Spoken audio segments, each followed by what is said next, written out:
journey through the book of Psalms. The book of Psalms, particularly the Psalms of Trust. The 10 Psalms that I had started a few weeks back. Today we are at Psalm 121 and we have two more to go. Psalm 125 and Psalm 131, which we'll do in the coming week.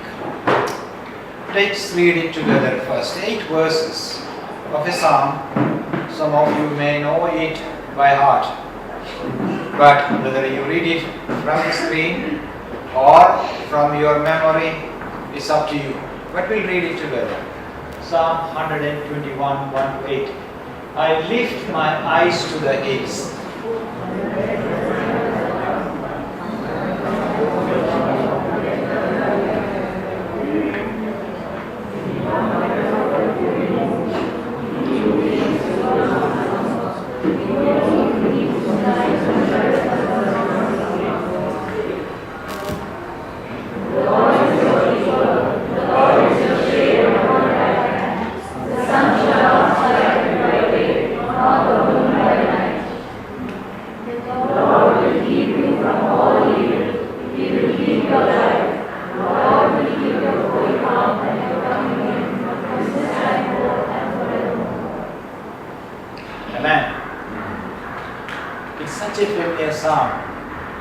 And I really struggle to find something which I haven't preached before. That is the thing. I have preached in this church also from this psalm at least once. Life is a journey, that's what people say. But for a Christian, life is more than a journey. Life is a pilgrimage.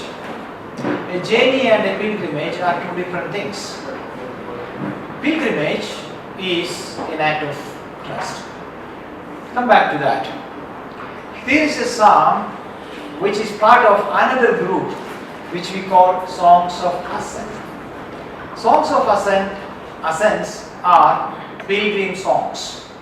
Songs that people used when they were making a pilgrimage to Jerusalem.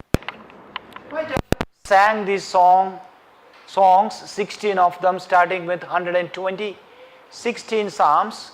They might have sang them on the way as group of people, probably when they were journeying, walking, or on an animal mount, or sitting together and worshipping on their way. They must have sang this song. And here you can see, and I believe this is a song which actually they sing in the initial ceremony of sending the people off. So probably Psalm 1 and 2, the pilgrim who is leaving his home, his village, on a long journey by foot probably, or maybe on a horse or on an animal mount, he may be traveling. But the journey those days are very perilous.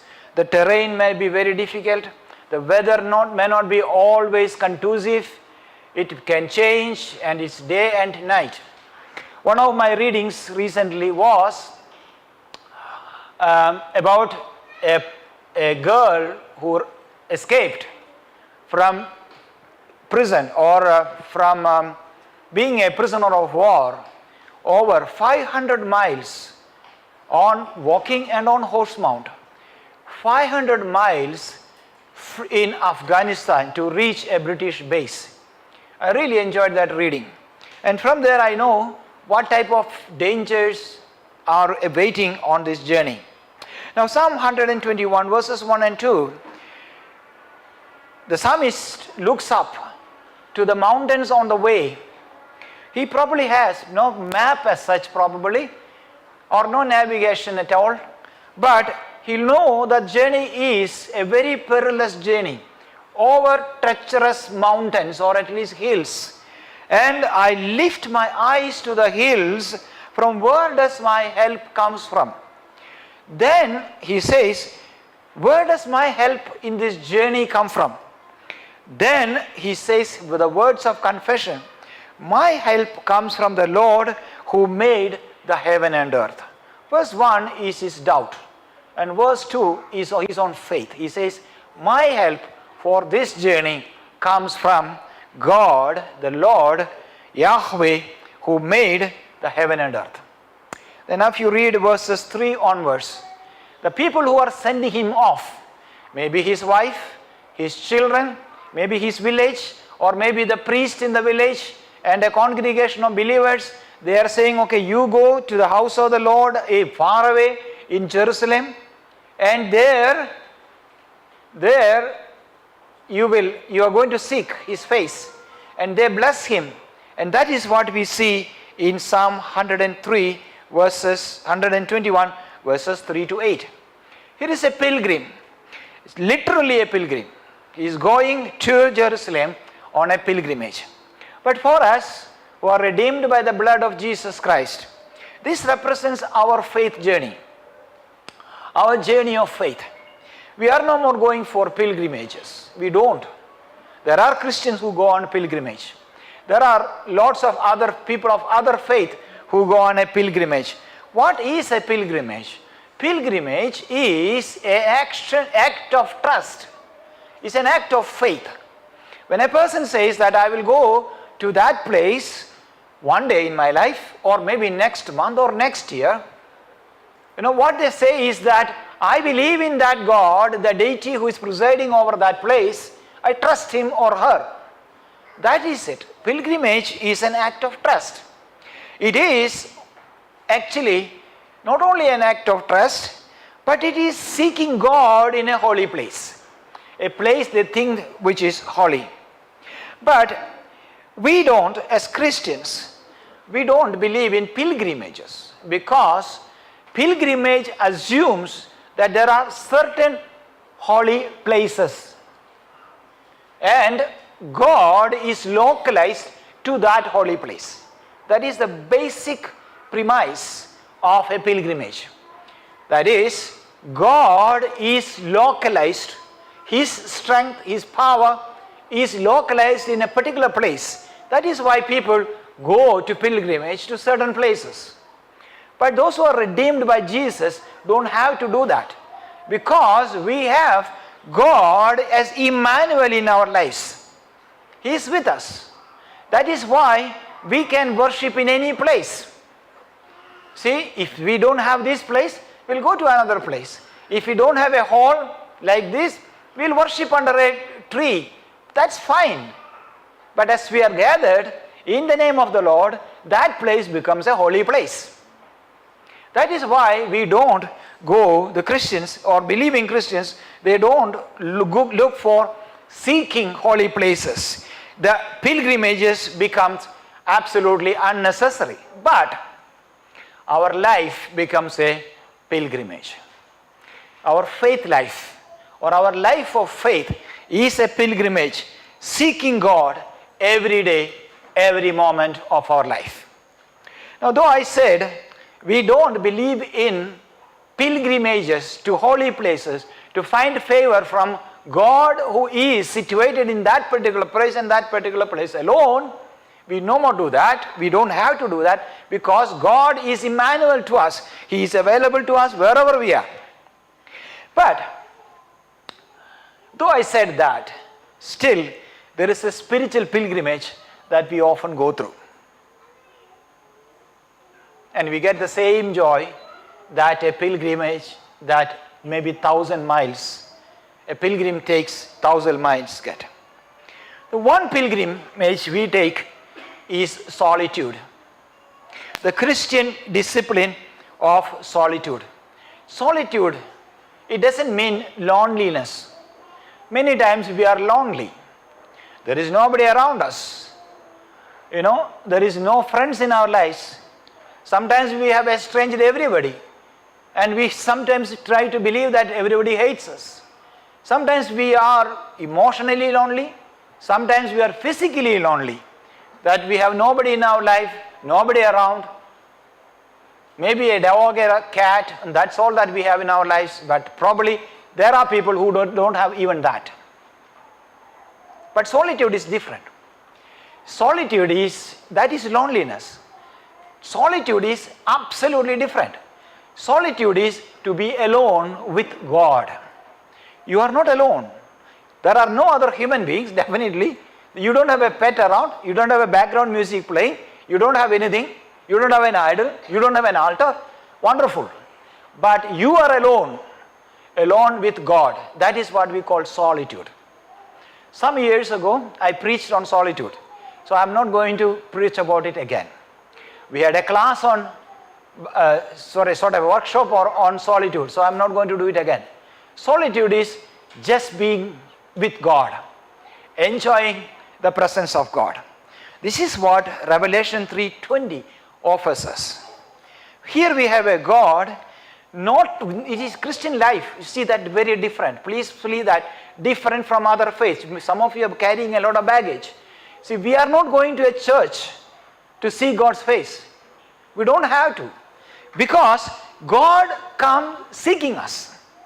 That is the beauty of Christian faith. God comes seeking us.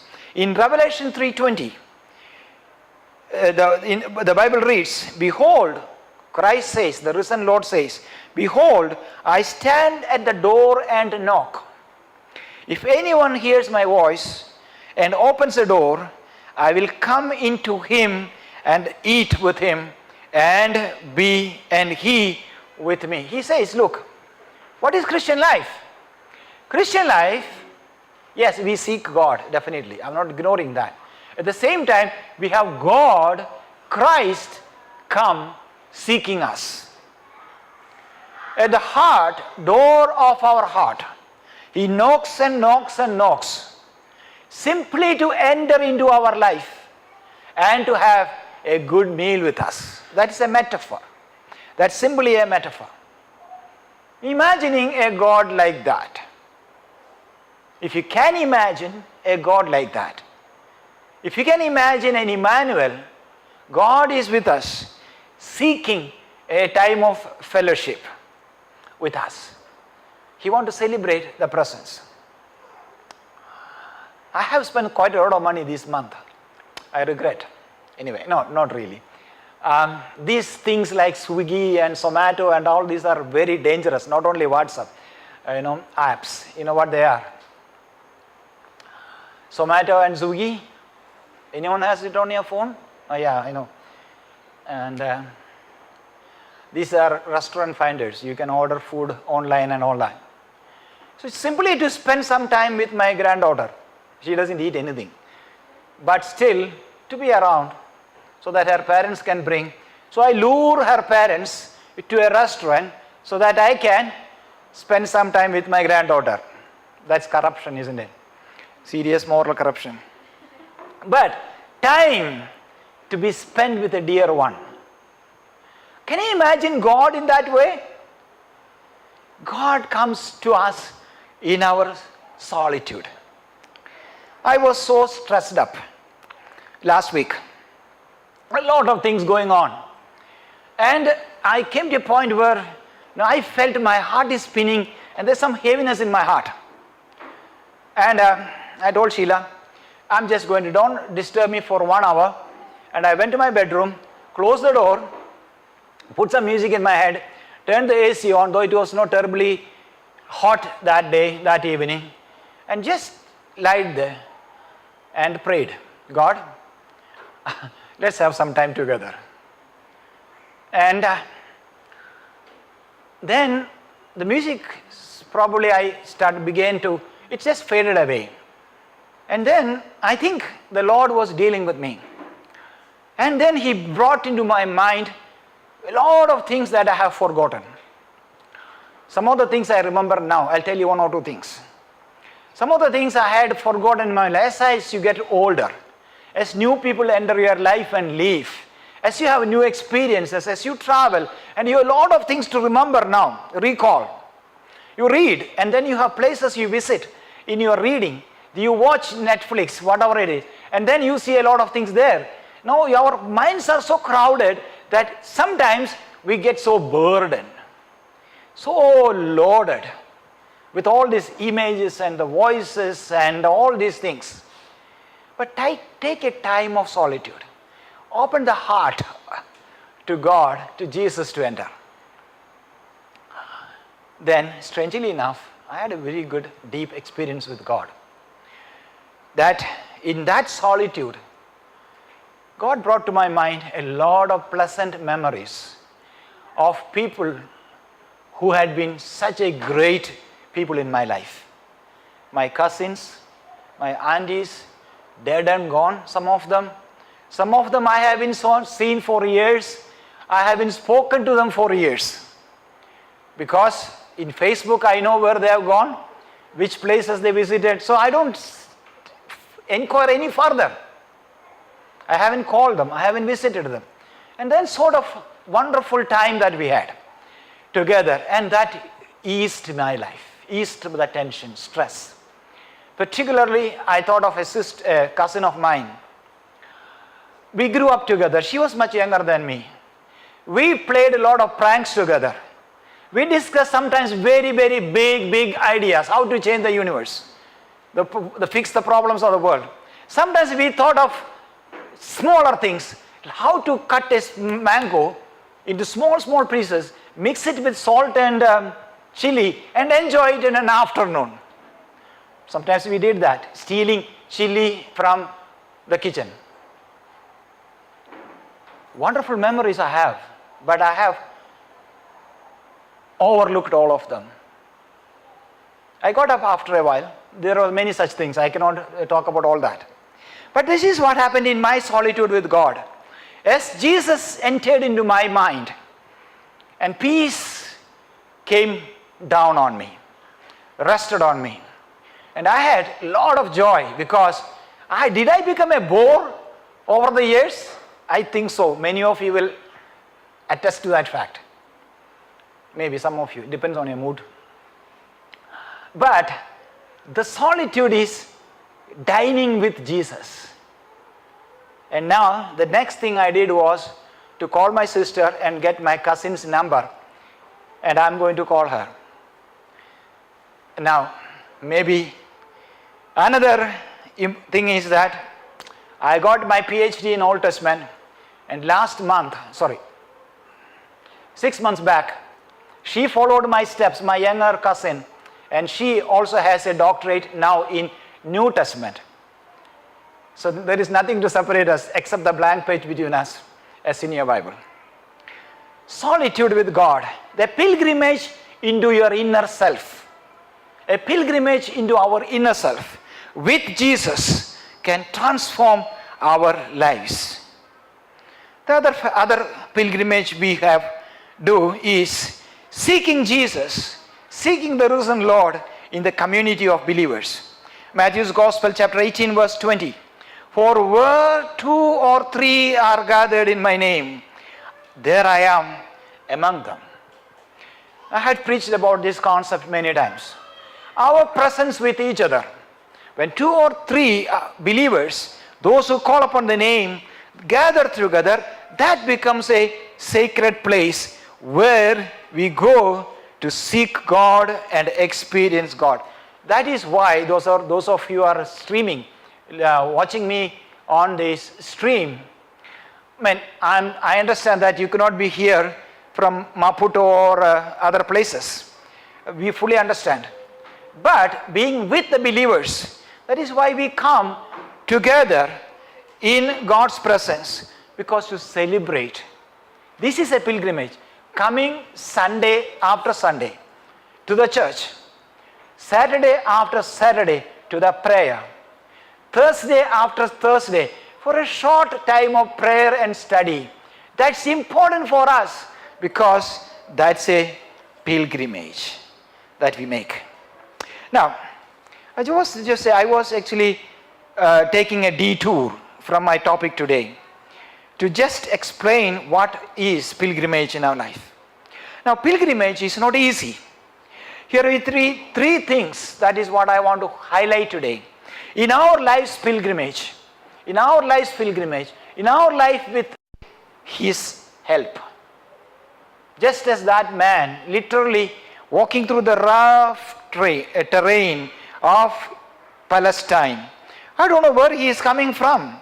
We don't know. One thing we assume is that he is heading towards Jerusalem to worship God. The psalmist says one thing. Let's read 1 and 2. Again, verse 1 and 2. He says, my help comes from God, the Lord, who made the heaven and earth. This is one of the important things that we do in our Christian life. In Christian life, we affirm that God is our helper in all aspects of our life. What does help mean? Help implies that we need somebody else's involvement in our lives. Let me repeat what I said. When you say, I need help, that's it's a way of admitting that I am not able. I am not adequate for the task. I don't have enough power. I need somebody's help in my life, somebody's power too. There are people who are very, very arrogant. There was an old lady. Then this lady needs help to climb steps. I lent my hand to her and she knocked my hand off because she's so proud. She wants to climb that step all by herself. Another instance, in a similar situation, somebody in the group wanted to help her. I said, don't help her at all, because she don't like to have help.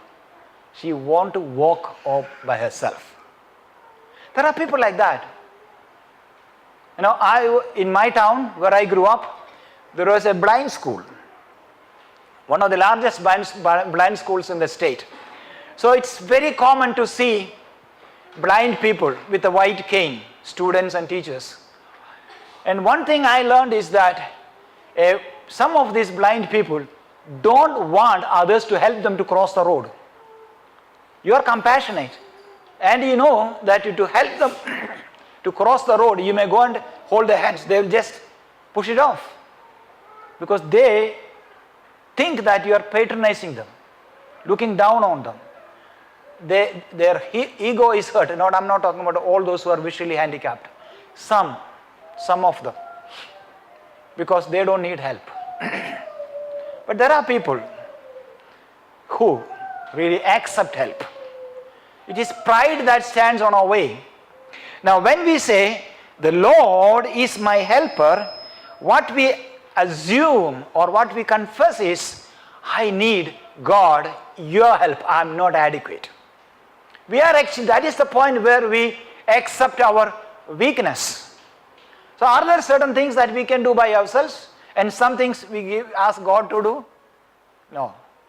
Faith demands that in everything, small or big, we still need to learn to lean on Jesus. Learning to lean on Jesus. Now, we can see this. I can go on preaching for an hour on God the helper. But great men of the Bible, they realized that they need God for whatever task God has given them. That is what Moses said. The first thing that came to Moses' mind when God called him to deliver Israel from the Hebrews, from Egypt, is that, no, I am not able to do that. I can't do that. Now, God helped him in that. When his son was born, he called his son Eliezer. Eliezer means, God is my help. A great man, one of the greatest person in history, he called himself Eliezer. God is my help. Now, what happens when God becomes our help? A lot of things change in our life. Now, we have to imagine, we have to believe that our life is not an autonomous life. What is autonomy? I don't need anybody in my life. Independence is important. You have to do things by yourself. You cannot get help from everybody. But we have to learn to live independently. There are certain people who will call 100 people to do things for them because they don't have confidence. I'm not talking about that. Be independent as much as you can, but don't be too independent of God. That's it. Never be independent of God. Without Him, we can't do anything. But with Him, we can do everything. Now, the writer of Hebrews quotes Psalm 118 verse 6 onwards, 6 and 7. Now let me read it from him, from the Hebrew passage. Hebrews chapter 13, 5 and to 6. Keep your life free from the love of money and be content with what you have. For He said, I will never leave you nor forsake you. So we can, because of